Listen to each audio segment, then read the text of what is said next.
Today we're going to be talking about run-on sentences and comma splices.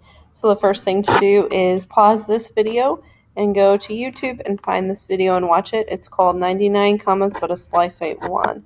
When you're done, return to this video. So the first thing we're going to talk about is what is a complete sentence. To be considered a complete sentence, a sentence must have a subject, a predicate, and express a complete thought. The subject tells what the sentence is about, and the predicate tells about the subject or tells what the subject is doing.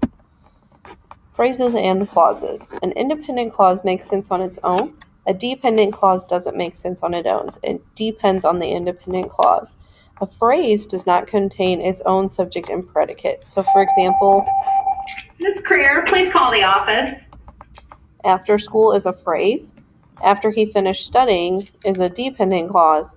And Larry went to basketball practice is an independent clause. This phrases and clauses is going to be important in all of our sentence structure presentations and discussions because this is going to be the basis of all of the sentence structure errors that we may have. The next thing we're going to talk about is a run-on sentence. So a run-on sentence consists of two or more independent clauses. So remember, independent clauses can stand on their own with no punctuation or connector between them. Run-on sentences can be corrected by making them two separate sentences using a comma and connector or a semicolon. So look at the example below. We headed off to the game during the rain. The rain stopped before we got there. Both of those are two independent clauses. So if we separated them out, they both are sentences that can stand on their own. We can change that and make it not a run-on sentence by putting the correct punctuation between. So we headed off to the game during the rain, period. The rain stopped before we got there. Or we can add a comma and a connector. Ms. Bolger, please call the office. We headed off to the game during the rain, but the rain stopped before we got there.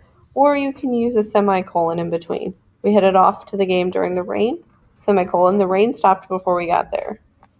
A comma splice is like a run-on sentence, except that a comma separates the two clauses.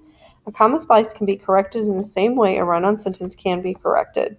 To avoid using comma splices, refer to your comma rules. Okay, so next we're going to look at your assignment for this. So your assignment is to go through and on the first part,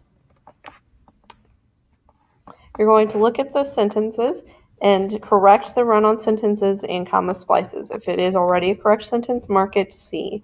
The next section is going to be more of an ACT style section. So you're going to read this passage, look at the underlined section, see if that's correct, find what part matches to it. So for this one right here, while drive, it is a new. That matches with this one right here, number 1. So find the number on the passage and then find the number on the answer choices and complete that.